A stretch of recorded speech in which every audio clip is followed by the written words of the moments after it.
At the dawn of the 13th century, medieval Europe was undergoing profound transformation. The year 1198 marked a pivotal moment when Pope Innocent III ascended to the papal throne at the remarkably young age of 37. This dynamic new pontiff harbored an ambitious vision to unite Christendom under papal authority and reclaim Jerusalem from Muslim control. His election would prove to be a catalyst for events that would reshape the medieval world. Constantinople, the jewel of the Byzantine Empire, stood magnificently along the shores of the Bosphorus Strait. This metropolis was home to nearly 1 million inhabitants, making it the largest and wealthiest city in the Christian world. Its streets were lined with golden palaces, sacred relics filled its countless churches, and its marketplaces bustled with traders from across the known world. The political landscape of the era was dominated by three major powers, each with its own sphere of influence and ambitions. In Rome, the papacy exercised spiritual authority over Western Christendom, wielding significant influence over European monarchs and nobles.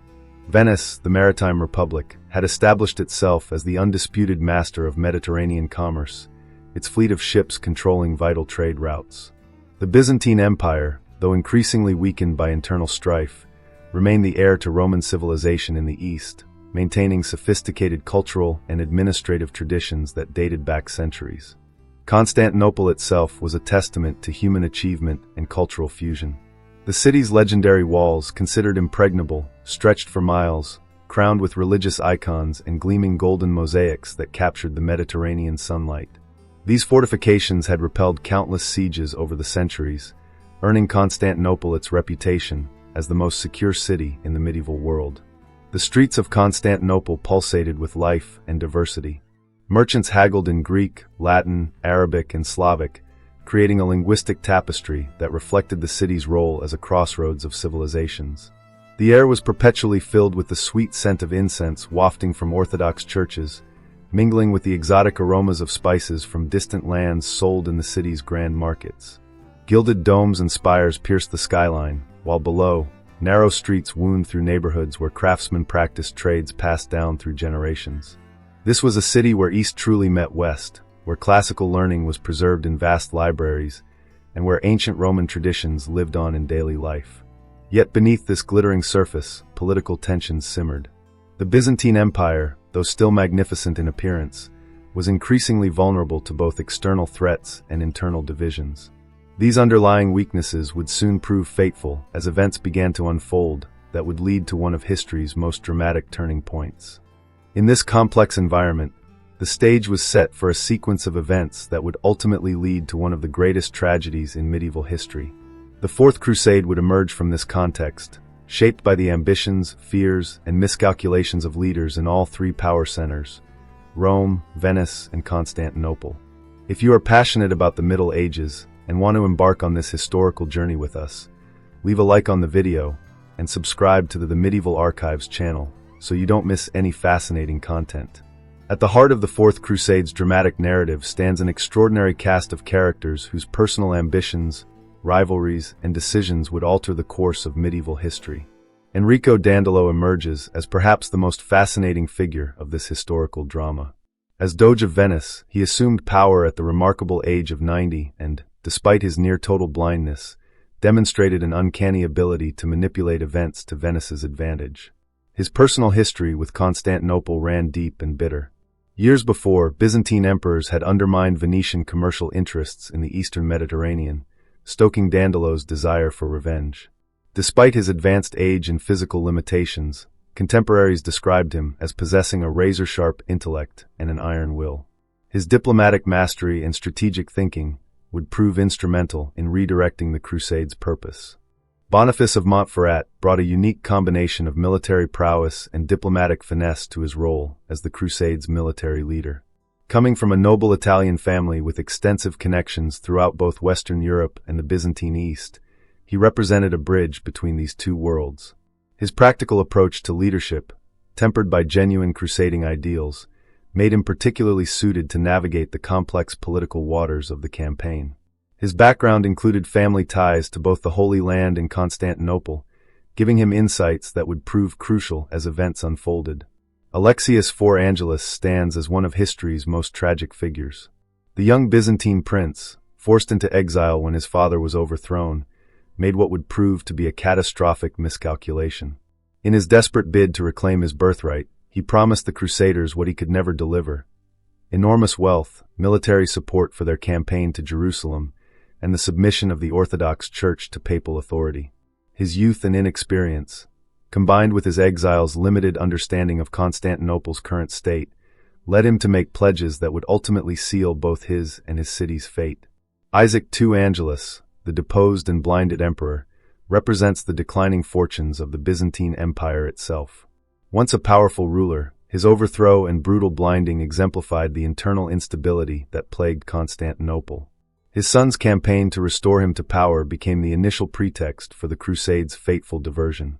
The image of the blind emperor, restored briefly to his throne only to witness the beginning of his empire's destruction, stands as a powerful symbol of Byzantine decline.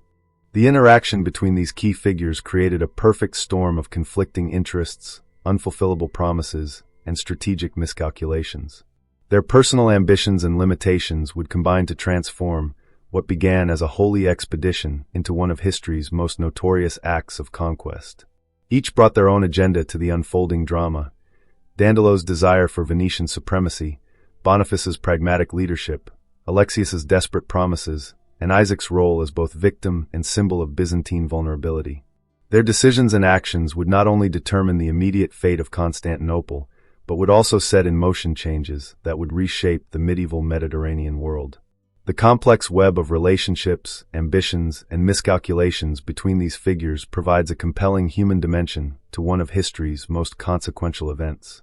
The Fourth Crusade stands as a compelling testament to how sacred ideals can become corrupted by human ambition. What began as a holy mission to liberate Jerusalem transformed into a tale of greed, betrayal, and the pursuit of worldly power.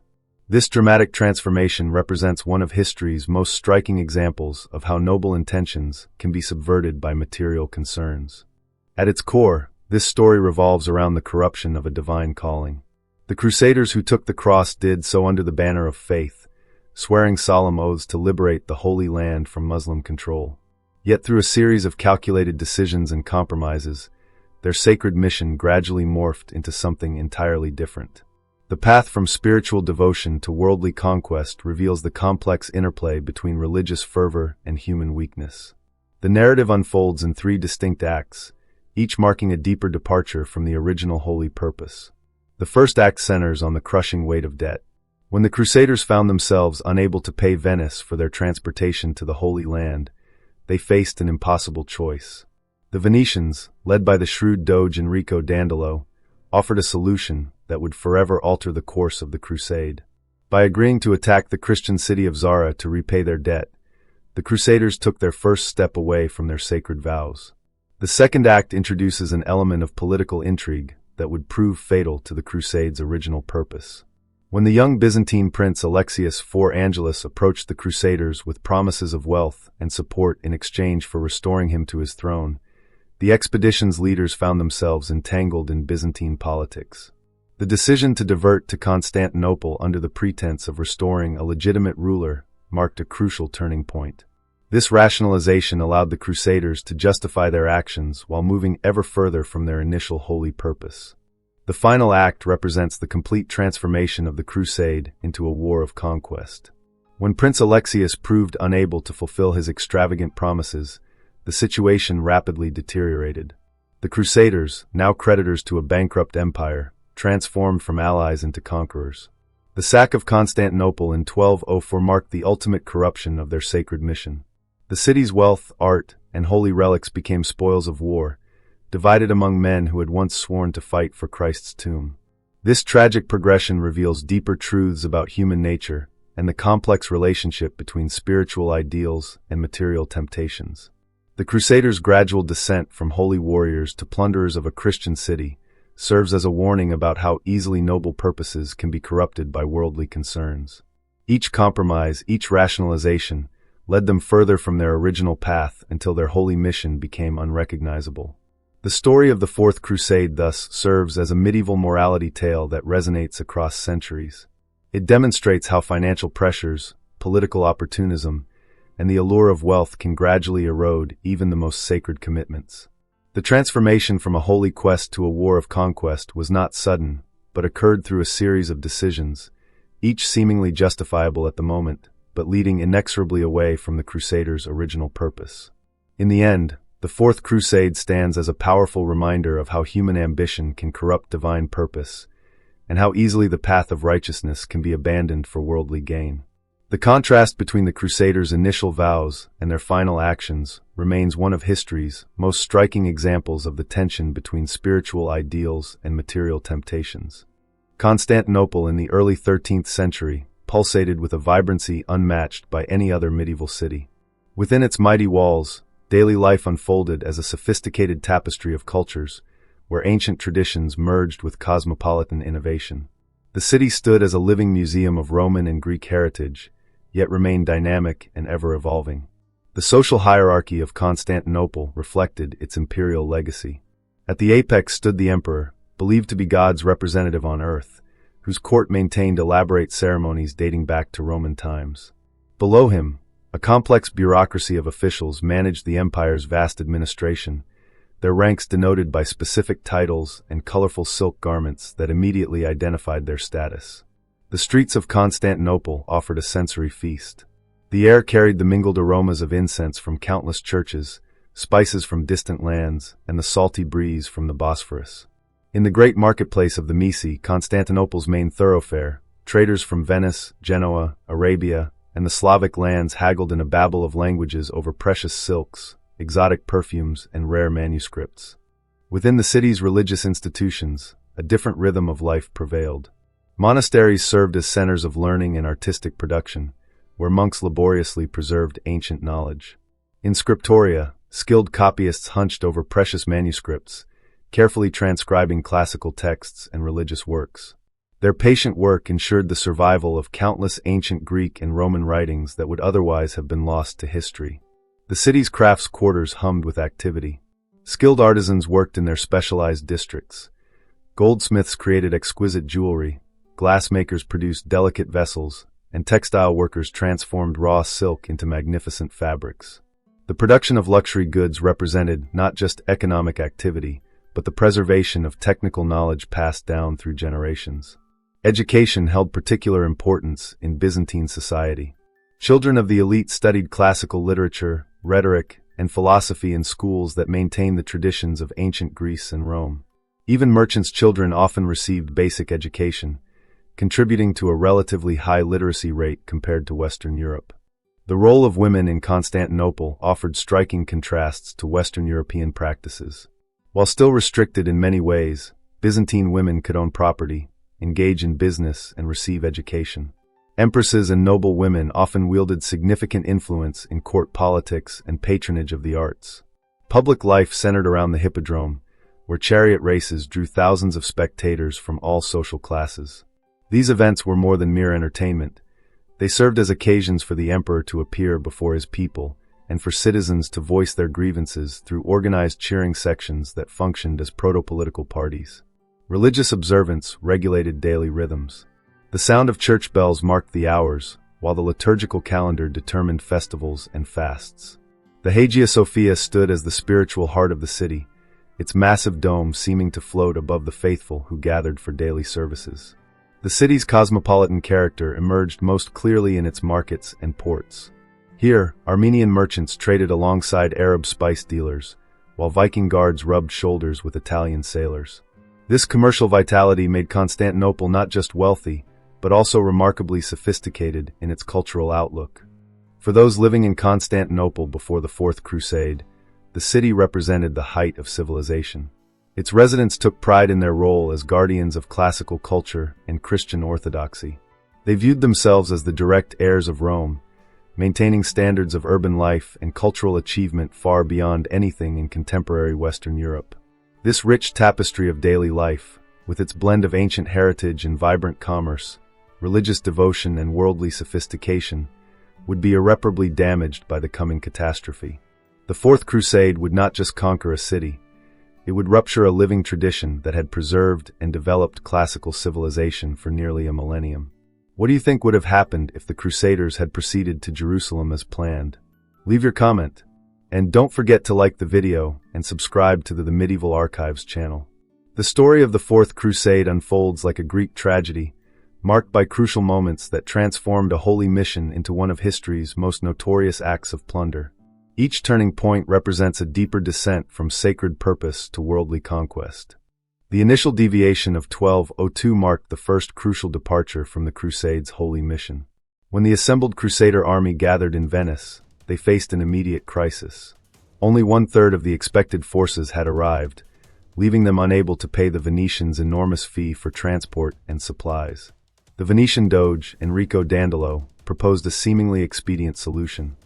The Crusaders could pay their debt by helping Venice capture the rebellious city of Zara, a Christian port on the Dalmatian coast.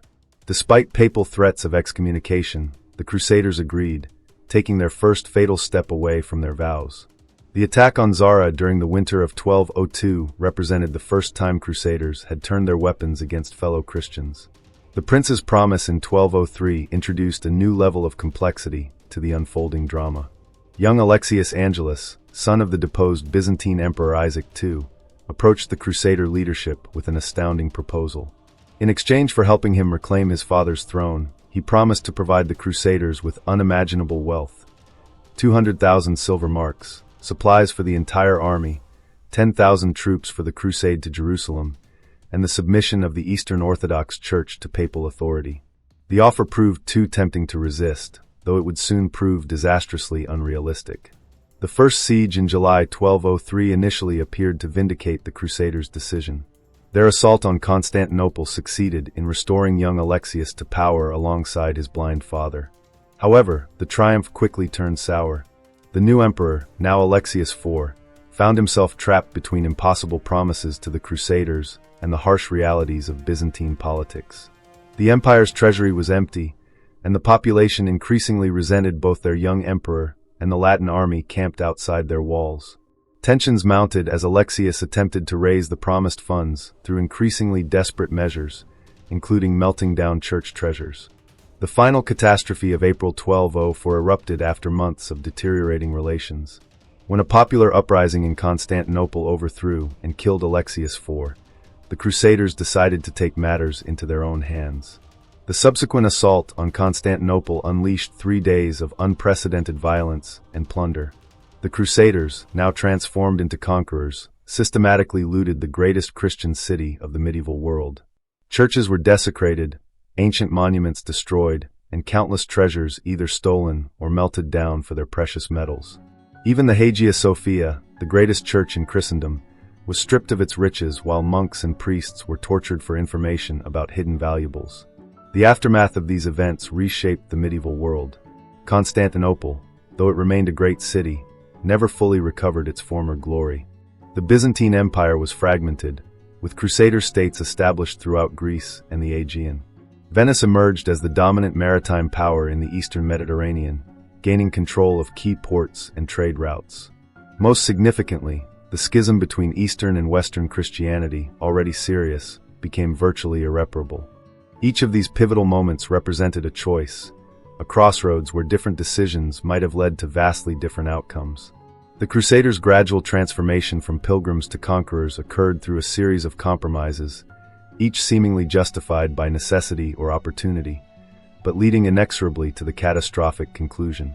The Sack of Constantinople stands as a stark reminder of how initial compromises with sacred principles can lead to unthinkable consequences. The tragic progression from holy war to brutal conquest illustrates the complex interplay of human ambition, political expedience, and religious conviction. Each decision point offered opportunities for redemption or further deviation, ultimately culminating in an event that would echo through centuries of relations between Eastern and Western Christianity. The Fourth Crusade thus serves as a cautionary tale about how easily noble purposes can become corrupted when spiritual ideals collide with worldly temptations. The Sack of Constantinople in 1204 represents far more than a mere military conquest. It stands as one of history's most devastating cultural collisions, where the sophisticated Byzantine civilization met the raw force of Western European ambitions. This encounter would result in an unprecedented destruction of cultural heritage that still echoes through the centuries. Constantinople had served as the guardian of classical civilization for nearly a millennium. Its libraries housed countless ancient manuscripts, preserving the works of Greek philosophers, Roman historians, and early Christian theologians. The city's craftsmen maintained artistic traditions that dated back to antiquity, creating masterpieces in mosaic, ivory, and metalwork that reflected an unbroken chain of classical expertise. The cultural gulf between the Byzantines and their Western conquerors was profound. The Byzantines, heirs to Roman sophistication, viewed the Latin Crusaders as uncouth barbarians. Byzantine intellectuals took pride in their refined Greek language, their preservation of classical learning, and their sophisticated theological traditions. In contrast, many Western Europeans of the era, though militarily powerful, lacked the educational foundations that Byzantines considered essential to civilized life.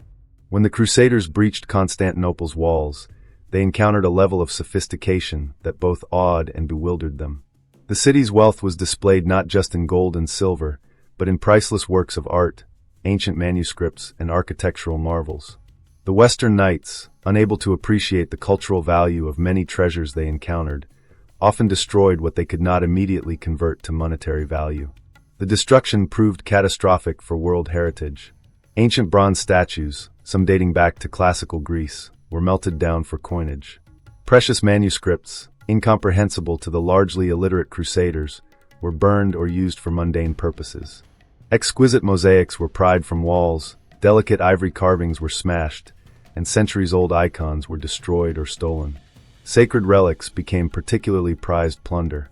The Crusaders seized countless holy objects, pieces of the true cross, saints' bones, apostolic remains, and sacred instruments.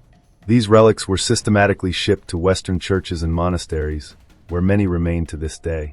Venice's St. Mark's Basilica, for instance, still displays many treasures taken during the sack, including the famous bronze horses that once adorned Constantinople's hippodrome. The intellectual loss proved equally devastating. The great libraries of Constantinople contained works of ancient authors, whose sole surviving copies were lost forever. Scholarly traditions that had been maintained since ancient times were disrupted or destroyed. The sack effectively ended Constantinople's role as the primary preserver of classical knowledge and artistic traditions. Perhaps most tragic was the destruction of the bridge between classical antiquity and medieval Europe. Constantinople had served as a living link to the ancient world, maintaining traditions, techniques, and knowledge that connected medieval civilization to its classical roots. The sack severed this connection, leading to the loss of countless artistic techniques and scholarly traditions.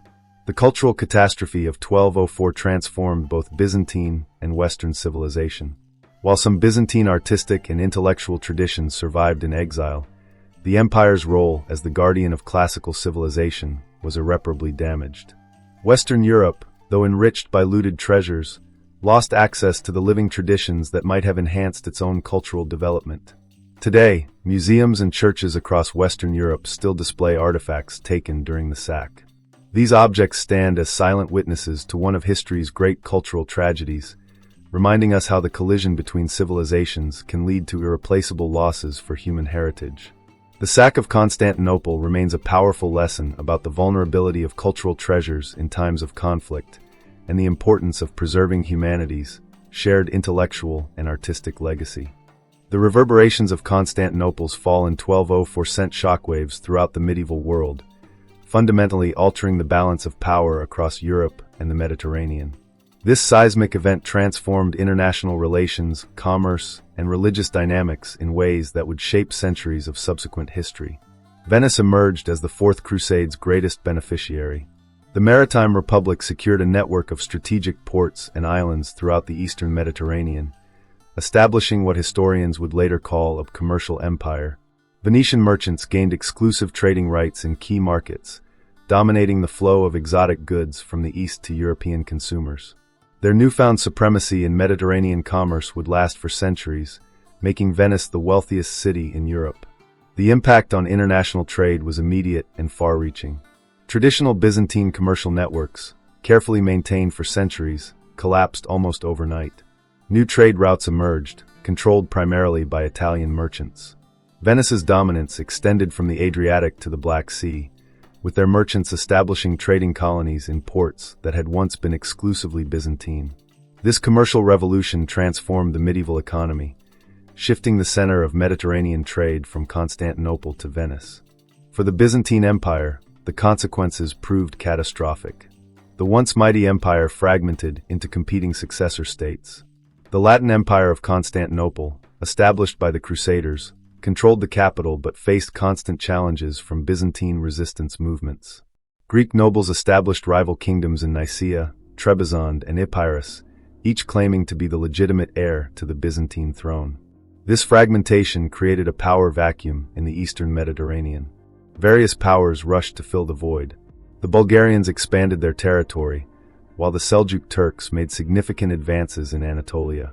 These territorial losses proved permanent, fundamentally weakening the Byzantine state even after it eventually reclaimed Constantinople in 1261. The empire's diminished state made it increasingly vulnerable to the rising power of the Ottoman Turks, who would ultimately conquer Constantinople in 1453. The religious consequences reached far beyond the immediate aftermath. The schism between the Catholic and Orthodox churches, formally declared in 1054, had always held the possibility of reconciliation. The Fourth Crusade shattered that hope. The sight of Western Christian warriors desecrating Orthodox churches, stealing holy relics, and installing a Latin patriarch in Hagia Sophia created wounds that would never fully heal. Orthodox Christians came to view Western Christianity with deep suspicion, a sentiment that persists in some forms to this day. Diplomatic relations throughout Europe underwent significant changes. The papacy, though it had opposed the attack on Constantinople, found its influence in the East greatly diminished. Western European powers began viewing the Byzantine Empire not as a fellow Christian state, but as potential territory for conquest. This shift in perspective would influence Western responses to Byzantine calls for aid against Turkish expansion in subsequent centuries. Cultural exchange between East and West, once facilitated by Constantinople's role as a bridge between civilizations, became more limited. The flow of classical knowledge and artistic techniques from Byzantium to Western Europe was disrupted. However, some Byzantine scholars, fleeing the Latin occupation, established new centers of learning in exile, particularly in Nicaea and Trebizond, helping preserve Greek learning and Orthodox traditions. The political landscape of southeastern Europe was permanently altered. The Crusader states established in Greece introduced Western feudal institutions to regions that had previously followed Byzantine administrative traditions. This feudal overlay created complex hybrid societies, particularly in areas like Athens and the Peloponnese, where Western aristocrats ruled over Greek populations. Perhaps most significantly, the Fourth Crusade marked the end of Byzantium's role as a major world power. Though the empire would recover Constantinople in 1261, it would never regain its former strength. The power dynamics of the Eastern Mediterranean had shifted irreversibly, paving the way for new powers to emerge and ultimately leading to the Ottoman Empire's dominance of the region. This transformation of the medieval world order demonstrates how a single event can trigger cascading changes across political, economic, and religious spheres. The Fourth Crusade's aftermath reshaped not just the immediate region, but the entire medieval world, creating new patterns of power and influence that would endure for centuries to come. The Fourth Crusade stands as one of history's most profound cautionary tales, its legacy echoing through centuries to shape modern relationships between East and West. This watershed event continues to influence religious dialogue, cultural understanding, and international relations in ways that its participants could never have imagined. The moral implications of the Fourth Crusade remain startlingly relevant today. What began as a holy mission, blessed by papal authority and undertaken with the noblest of stated intentions, devolved into an expedition of greed and conquest. This transformation from sacred purpose to profane action serves as a timeless warning about how easily moral principles can be corrupted by material interests and political expedience. The religious wounds inflicted in 1204 have proven remarkably persistent. The schism between Eastern Orthodox and Roman Catholic Christianity, while predating the Fourth Crusade, was deepened immeasurably by these events. Modern efforts at reconciliation between these two branches of Christianity still grapple with the historical memory of 1204. When Pope John Paul II visited Athens in 2001, he formally apologized for the Fourth Crusade's atrocities, demonstrating how this medieval tragedy continues to require modern diplomatic healing. Cultural consequences reverberate through contemporary societies. The Sack of Constantinople represented more than just physical destruction. It marked a profound rupture in the transmission of classical knowledge and artistic traditions. Many Byzantine artistic techniques were lost forever, while countless ancient texts, known only through copies in Constantinople's libraries, vanished from human knowledge. This loss continues to create gaps in our understanding of classical civilization. The Fourth Crusade's impact on East-West relations extends beyond religious spheres. Modern tensions between Western Europe and the Orthodox world often reflect historical patterns established during this period. The event contributed to a lasting sense of cultural distinction between East and West, reinforcing perceptions of fundamental differences that continue to influence international relations. In the realm of international law and justice, the Fourth Crusade provides important precedents for discussions about cultural heritage protection during warfare. The systematic looting of Constantinople's treasures, many of which remain in Western museums and churches, raises ongoing questions about the repatriation of cultural artifacts and the responsibilities of nations toward preserved heritage. The transformation of Constantinople from the world's greatest Christian city to its eventual fate as Istanbul serves as a reminder of how single events can alter the course of civilization.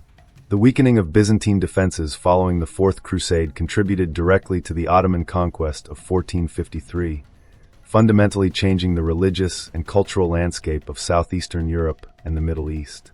For military historians, the Fourth Crusade demonstrates how economic pressures can redirect military expeditions from their original purposes. The Crusaders' initial debt to Venice created a chain of compromises that ultimately led to the complete abandonment of their original mission. This pattern has relevance for understanding how modern military interventions can be shaped by economic and political pressures.